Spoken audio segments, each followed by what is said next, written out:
수요 사경에 오신 여러분을 주님의 이름으로 축복합니다. 옆에 계신 분들과 인사를 나눠보겠습니다. 사랑하고 축복합니다. 우리 교회는 일당백이라 지금 둘러 여섯 여덟 110명이 오셨습니다. 1100명이 오셨군요. 1100명. 일당백입니다.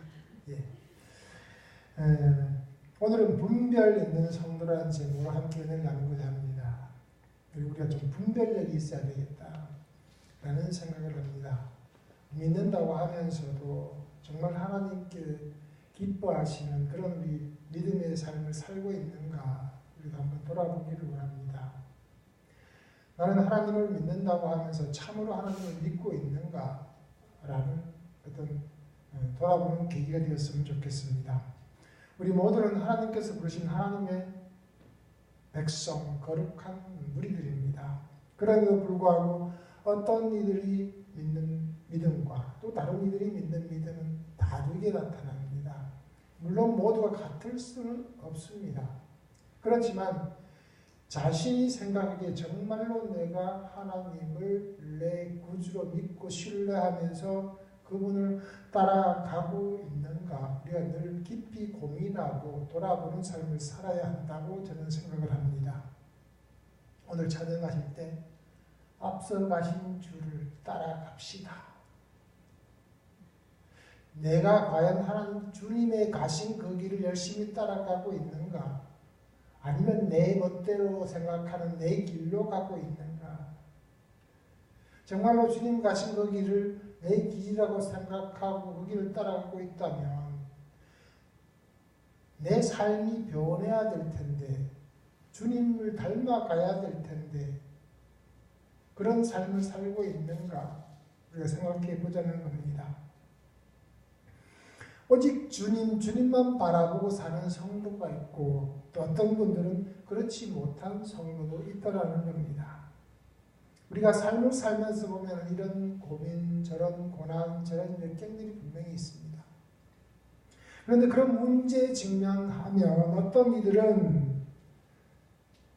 정말 그 고난과 역경을 주 안에서 정말 지혜롭게 분별력 있게 헤쳐나가는가 하면 어떤 이들은 좌절하기도 합니다. 문제가 생기면 어떻습니까? 나는 어떻게 해결합니까? 저도 한때는 그랬습니다. 내 힘으로 어떻게 해보려고 주변 사람들을 끌어다가 어떻게 해보려고 온갖 내가 아는 사람을 다 동원해서 문제를 해결하려고 하고 그랬던 것 같습니다. 그러나 주님을 알고 주님께 나아가기 시작하면서부터는 문제가 생길 때마다 주님을 찾게 됩니다. 정말로 분별력 있는 성도, 영적 분별력 있는 성도는 다릅니다. 세상 사람들과 분명히 다릅니다. 같은 문제에 부딪히더라도 어떤 이들은 정말로 선한 행동을 통해서 정말 존경받는 그런 모습을 보일 수 있고요. 또 어떤 이들은 그렇지 않다는 겁니다. 오히려 인상을 찌푸리게 하는 그런 행동을 하는 이들도 있더라는 겁니다. 무슨 차이가 있겠습니까? 분명히 각기 자기 믿음대로 자기 소견대로 행하는 것일 텐데 어떤 분을 보면 은혜가 충만하고 어떤 분을 보면 오히려 은혜가 떨어지더라는 겁니다. 지각 있고 분별 있는 행동을 해야 되는데 그렇지 못한 분들은 보면 오히려 제 마음이 아프더라는 겁니다. 오늘 본문 말씀을 살펴보기 전에 그 앞에 있는 말씀을 함께 같이 살펴보겠습니다. 5장 12절 말씀입니다. 5장 12절 말씀 함께 봉독해 보겠습니다. 5장 12절 말씀 함께 읽습니다. 때가 오래되었으므로 너희가 마땅히 선생이 되었을 터인데 너희가 다시 하나님의 말씀의 초보에 대해서 누구에게서 가르침을 받아야 할 처지이니 단나란 음식은 못 먹고 젖이나 먹어야 할 자가 되었도다. 유대인에게 하는 말입니다. 유대인들에게 하는 말입니다. 오랫동안 믿음생활, 신앙생활을 했습니다. 출애굽해서 하나님을 믿는다고 그렇게 살았던 백성입니다. 그 백성들의 모습이 어떻습니까? 그 믿음이 보기에 아름답습니까? 그렇지 않았다는 겁니다. 오랜 세월 동안 신앙생활을 했으니까 좀 더 나아졌어야 하는데 그렇지 못하더라는 겁니다. 어떻게 됐다고요? 마치 어린아이 같은 믿음이라는 거예요. 여전히 젖이나 먹고 있는 신앙이라는 거예요. 몇십 년이 지났는데 몇백 년이 지났는데 그 무리들의 모습이 그렇더라는 거예요. 믿음이 자라지 않았어요. 오히려 퇴보를 했어요. 그 정도 신앙생활을 했으면 이제는 선생이 되어서 가르치는 입장이 되어야 되지 않겠나 싶은데 아니라는 거예요. 한때는 믿음이 성장하기도 했을 겁니다. 그런데 분별력이 없는 거예요. 영적 분별력이 여전히 없다는 거예요. 영적인 삶과 육적인 삶을 구분하지 못하더라는 거예요. 한때는 그들도 열심히 봉사하고 하나님을 믿었을 거예요. 그런데 지금은 그렇지 못하더라는 거예요. 예전에는 하나님의 영광을 위해서 내 목숨 드리겠습니다라고 했을 거라는 거예요. 그런데 지금은 아니더라는 거예요. 초보적인 신앙을 유지하고 있더라는 거예요. 영적인 분별력이 없다라는 거예요. 영적인 삶과 육적인 삶을 구분 못하더라는 거예요. 그저 자기 생각대로 소견대로 살았던 겁니다. 고린도전서 3장 14절에 이렇게 말씀합니다. 육에 속한 사람은 하나님의 성령의 일들을 받지 아니하나니 이는 그것들이 그에게는 어리석게 보이며 또 그는 그것들을 알 수도 없나니 그러한 일은 영적으로 분별되기 때문이라. 육에 속한 사람은 영적으로 분별되는 일을 판단하지 못한다는 겁니다. 육에 속한 사람들은 성령의 일을 받지 못한다는 겁니다. 육에 얽매여 있는 사람들은 그렇다는 겁니다. 육에 얽매여 있는 사람들은 성령이 하시는 일이 어리석어 보인다는 겁니다. 바보처럼 보인다는 겁니다. 영적으로 뛰어난 행동을 하는 사람을 보았을 때 육에 속한 사람들은 저 바보처럼 왜 저래? 라고 한다는 거죠. 왜 저렇게 살아? 왜 저렇게 어리석어? 라고 한다는 겁니다. 우리는 육에 속한 사람입니까? 영에 속한 사람입니까? 천국에 속한 사람입니다. 하나님 나라의 백성이면 영에 속한 백성이 되어야 되는데 그렇지 못하고 있지 않는가? 내 자신부터 돌아보게 되는 겁니다. 성도라고 해도 지각이 없고 영적 분별력이 없다면 그렇다는 겁니다. 대부분은 육에 속한 사람들은 본능에 따라 살아가야 됩니다. 좋아하는 것, 싫어하는 것 본능적으로 판단을 합니다. 그러니까 신앙이 자랄 수가 없는 겁니다. 영적으로 성숙할 수가 없는 거예요. 그러니까 오늘 말씀처럼 앞서 읽었던 말씀처럼 겉모습은 선생인데 그 영적 속은 어린아이와 같은 겁니다. 자라지 못한 겁니다. 이들이 정말 믿음이 약하고 싶어서 약한 건 아닙니다. 유대인들은 굉장한 백성들이에요. 바벨론 포로기를 겪으면서 어떤 생각을 했냐면 하나님께로부터 우리가 떠났기 때문에 벌을 받아서 나라가 멸망했다라고 믿었던 백성이기 때문에 가장 먼저 포로에서 귀환했을 때 가장 먼저 한 것이 성전을 건축한 것이었거든요. 그래서 철저하게 신앙생활을 해야지라고 했던 그들이 오늘의 모습이에요. 그 모습은 뭐냐면 바리새인의 모습이에요. 철저하게 율법을 지키는 백성. 겉으로는 정말로 믿음 있게 보이는 백성. 그러나 그 속은 아니라는 것이죠.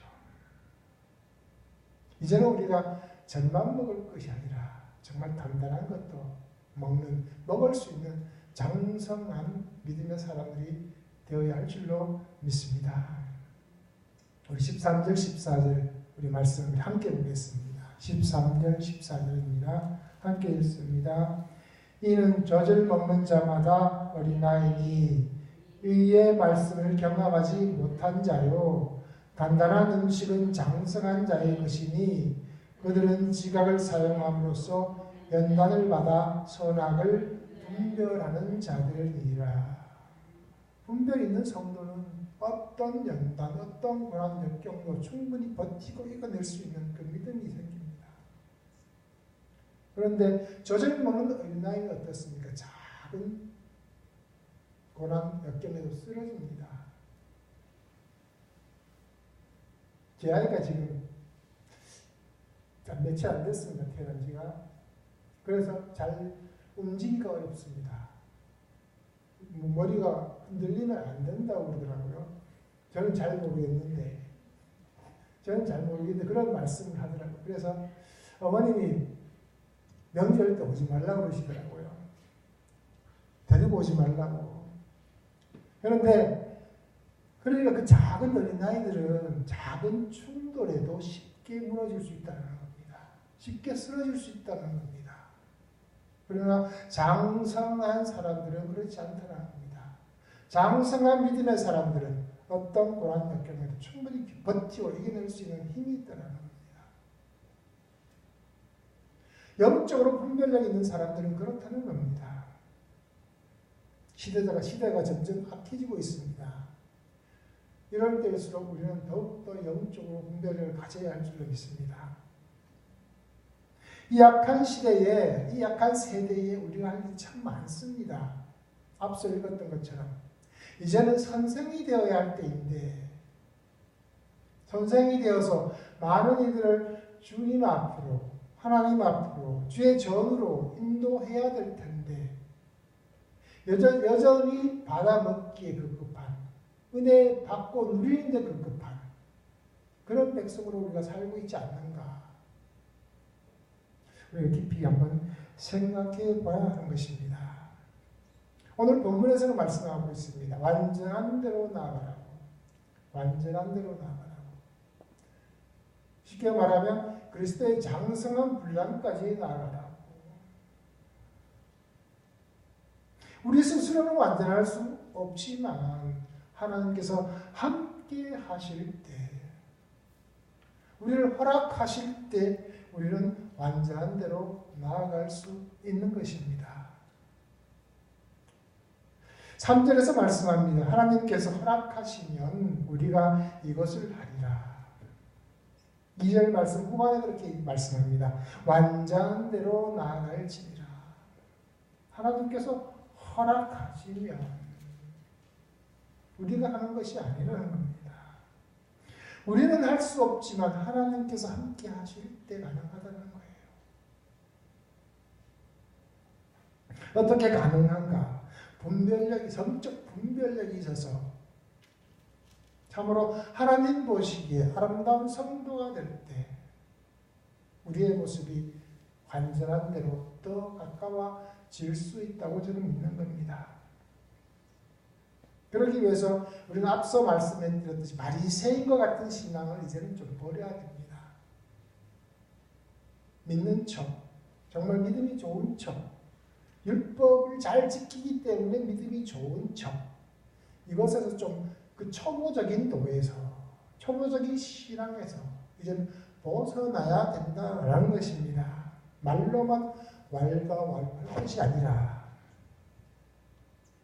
율법적이고 초보적이고 형식적인 신앙에서 벗어나서 참 하나님의 백성으로 사는데 우리가 조금 더 집중해야 한다는 겁니다.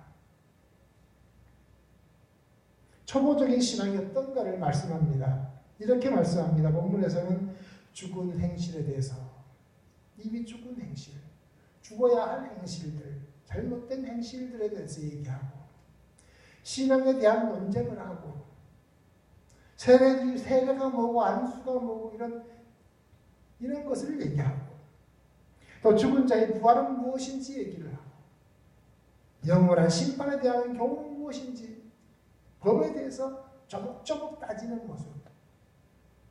초보적인 신앙에서 벗어나지 못했다는 겁니다. 가장 기본적인 모습들인 거죠. 그것을 벗어나서 이제는 정말 하나님의 백성이라면 이것을 초월해서 더 앞서 나아가서 그런 것은 기본 바탕으로 하고 이제는 어떻게 살아야 할 것인가를 고민해야 되는 것이 우리 성도들의 모습이라는 겁니다. 어떻게 하나님을 기쁘시게 하고 어떻게 하나님의 나라를 확장할 것이며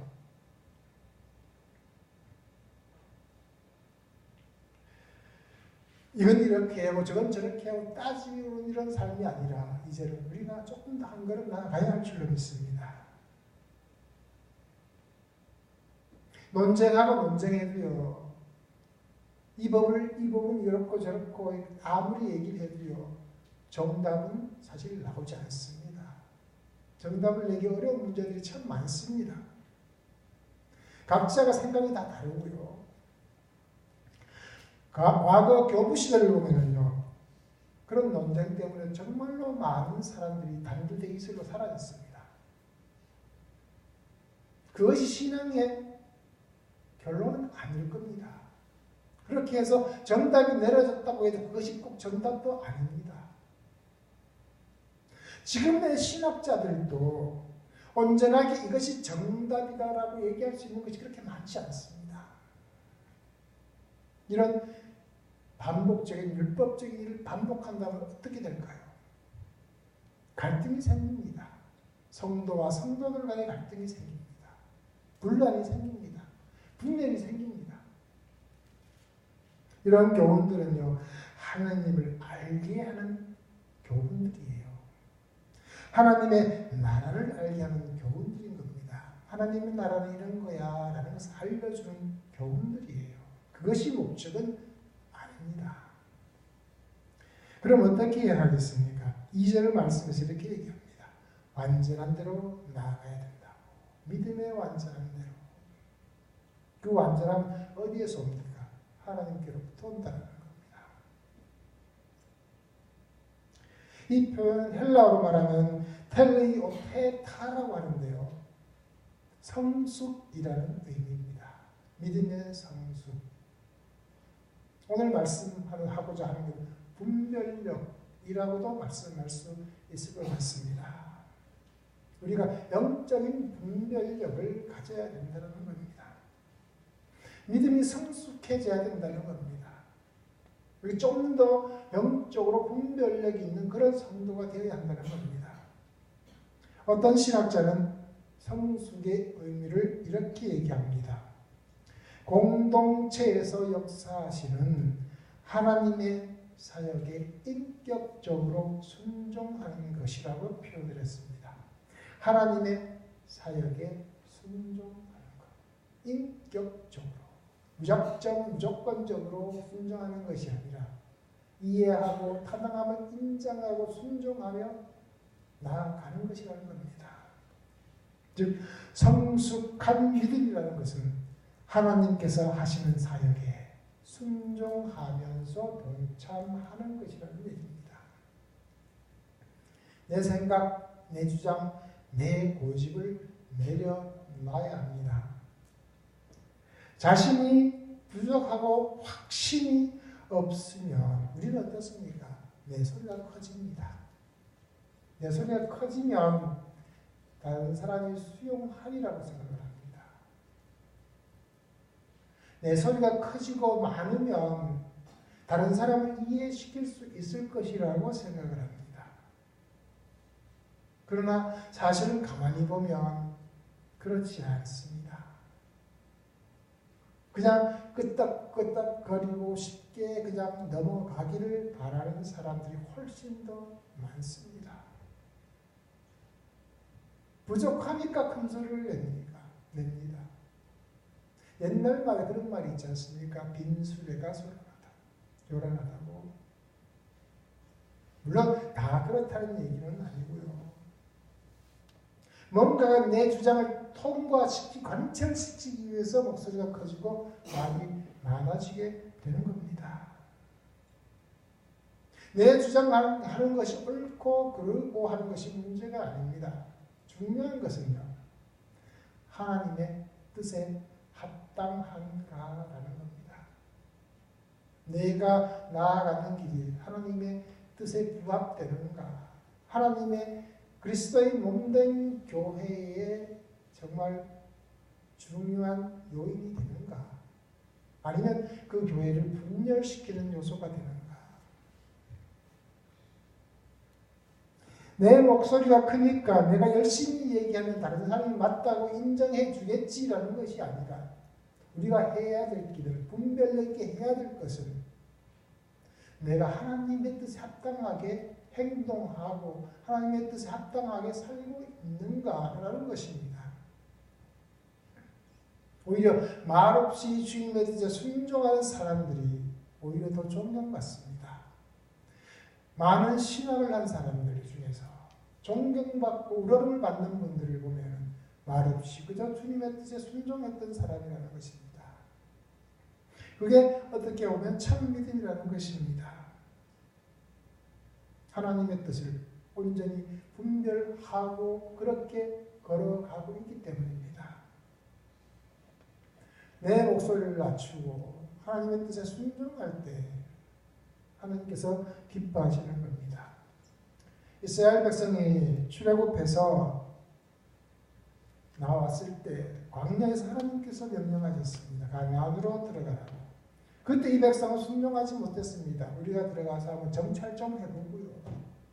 거기에 어떤 백성이 있는지 뭐가 있는지 한번 들어가 보고 들어갈게요. 라고 했단 말이죠. 순종하지 않았던 거예요. 그래서 어떻게 됐습니까? 많은 세월 광야에서 방황했습니다. 저는 아내에게 가끔 이런 얘기를 합니다. 우리만의 규칙은, 우리의 규칙은 가급적 만들지 말자. 룰을 만들면 스스로를 구속하게 된다고. 스스로를 억압하게 된다고. 우리가 만든 그 룰 때문에 하나님께 순종하지 못하는 때가 올 수도 있다고.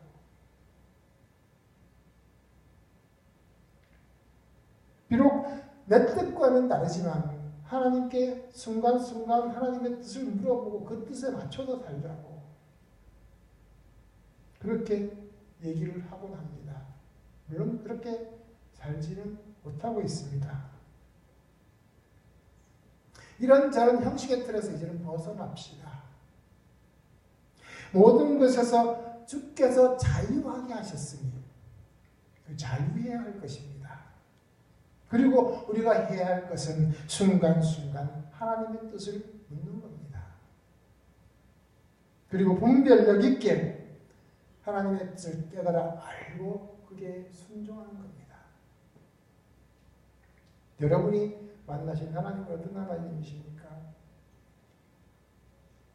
우리 흔히 장님이 코끼리 만지기라고 얘기를 합니다. 하나님 만나신 분들 많이 다들 하나님을 만나셨겠지만 그 하나님은 아마 다 다를 겁니다.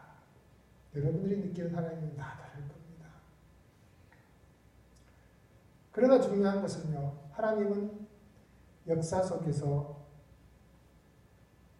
이 우주를, 이 세계를 섭리하시고 계시다는 겁니다. 어떤 때는요, 거대한 민족이었지만 그 민족을 멸하기도 하셨고요. 어떨 때는 유대 땅에다 유대 백성들에게 바벨론을 의지하라고 하셨고요. 자기 아들을 십자가에 못 박기도 하셨고요. 때로는 고난과 역경을 우리에게 허락하셔서 참 진리의 어떤 길인가를 보여주기도 하셨고요. 엘리야에게는 어떻게 했습니까? 수많은 바알의 선지자들과 대결하기도 하셨고요.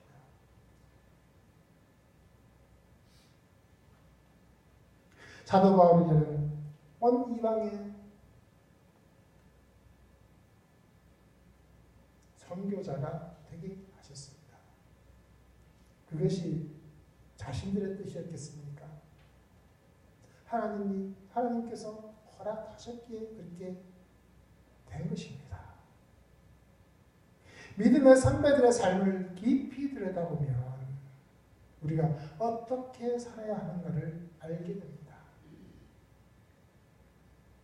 때로는 순종하지 않았던 일들도 있습니다. 그렇지만 어떻게 됐습니까? 단련하기 위해 채찍으로 때리기도 하셨고요. 또 많은 것을 경험하게 해서 훈련하기도 하셨습니다. 하나님께서 허락하지 않으시면 그 누구도 그 어떤 것도 할 수가 없는 것입니다. 어쩌면 이런 질문을 할 수도 있습니다. 악한 사람들은 왜 여전히 잘 먹고 잘 사느냐고. 왜 그들이 잘 먹고 잘 사느냐고 질문할 수도 있을 겁니다. 그러나 우리는 압니다. 그들의 끝이 어딘지. 분별력 있는 성도는 하나님의 말씀이 진리임을 알고 있는 것입니다. 그래서 오직 하나님의 말씀에 순종하게 되는 겁니다. 그럼 분별력 있는 믿음의 사람들이 하나님을 기쁘시게 하는 겁니다. 헌신은 내가 원하는 것을 주님께 드리는 것이 아닙니다. 하나님께서 원하시는 것을 내어드리는 겁니다. 이런 믿음이 참 믿음일 겁니다. 선택은 자신의 몫입니다. 내어드릴 것인가 아니면 움켜쥐고 있을 것인가.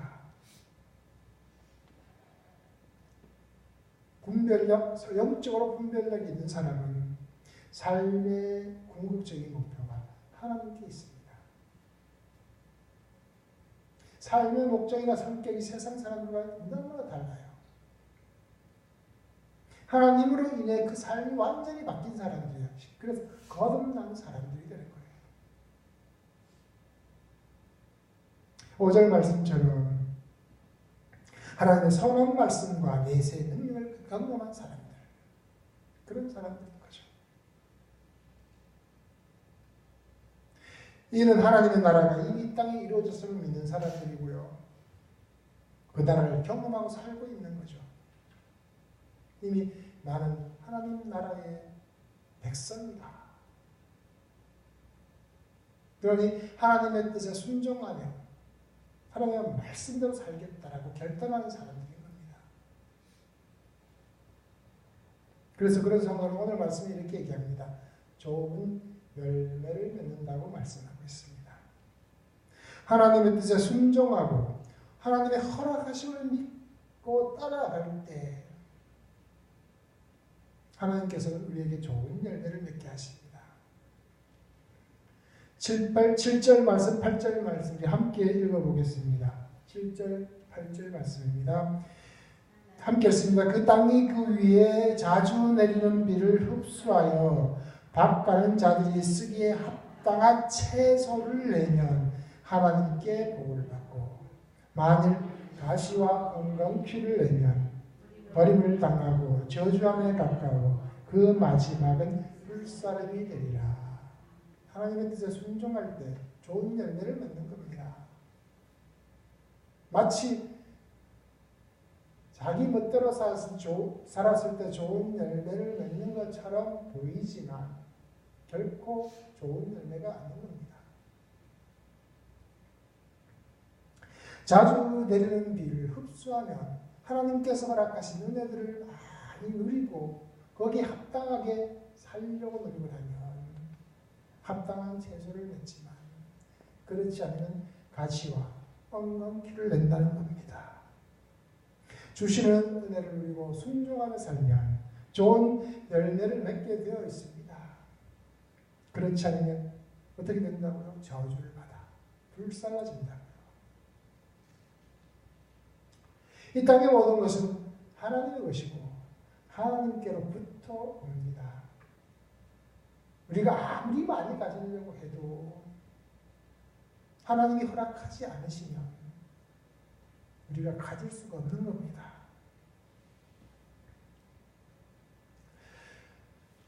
좋은 열매를 내기 위해서 우리는 어떻게 해야 되겠습니까? 가시와 엉겅퀴를 내지 않으려면 어떻게 해야 될까요? 술에 취한 두 사람이 있었다고 합니다. 우스갯소리인데요. 그 중에 한 사람이 이렇게 얘기를 합니다. 저기 저 달 좀 봐. 정말 아름답지 않아? 라고 묻습니다. 그랬더니 그 옆에 있는 사람이 이렇게 얘기를 합니다. 저기 어찌 달이냐? 해지. 라고 얘기를 했답니다. 둘이서 그렇게 옥신각신하면서 한참을 싸웠습니다. 그래서 답이 해결이 안 됩니다. 둘 다 술이 막 혼내가지고 답을 찾을 수가 없습니다. 그래서 지나가는 사람에게 물어봅니다. 저기 저 하늘에 있는 게 달이요 해요. 그 사람이 뭐라고 했겠습니까? 저는 이 동네에 살지 않아서 모르겠는데요.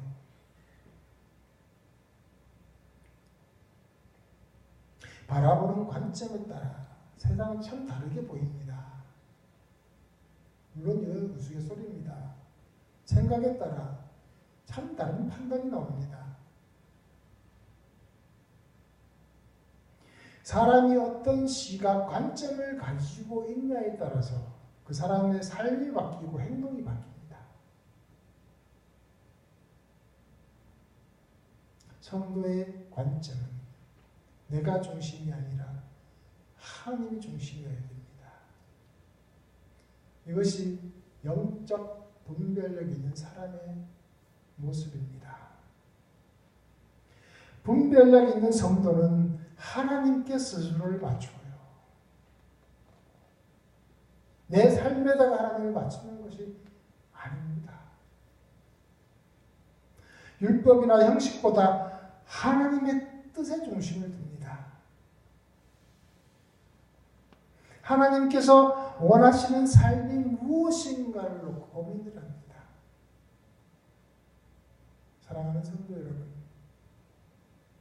이제 우리 믿음의 초보딱지를 좀 뗍시다. 운전자도 초보딱지는 금방 뗍니다. 조금만 열심히 하면 뗄 수 있지 않습니까? 믿음의 초보딱지는 이제 다 떼버리자고요. 순간순간 하나님이 원하시는 삶이 무엇인지 고민하며 그렇게 우리가 지난번에 신 목사님이 말씀하셨던 것처럼 나그네적인 삶인데 금방 왔다가 금방 가는 삶인데 정말로 분별 있는 신앙인으로서 그렇게 한번 살아보았으면 좋겠습니다. 그러면 오늘 말씀처럼 좋은 열매를 맺을 것이라고 저는 믿습니다. 그 삶이 은혜로운 삶이고 그 삶이 성령 충만한 삶일 겁니다. 그런 믿음이 있다면 뭐가 두렵습니까? 내 뒤에는 든든한 하나님이 계시는데 매일매일 성령의 열매를 맺는 그런 삶이 될 것입니다. 성령의 열매를 맺기 위해서는 우리가 분별력 있는 성도로 살아내야 됩니다. 그냥 왔다 갔다 습관적인 삶을 살 것이 아니라 매일매일 하나님의 뜻을 물어보는 그런 삶을 산다면 주님께서 기뻐하시고 복된 삶을 누리게 할 것입니다. 우리 신경원교회 모든 성도가 하나님이 기뻐하시는 그런 복된 성도가 되시기를 주님의 이름으로 축원합니다. 기도드리겠습니다.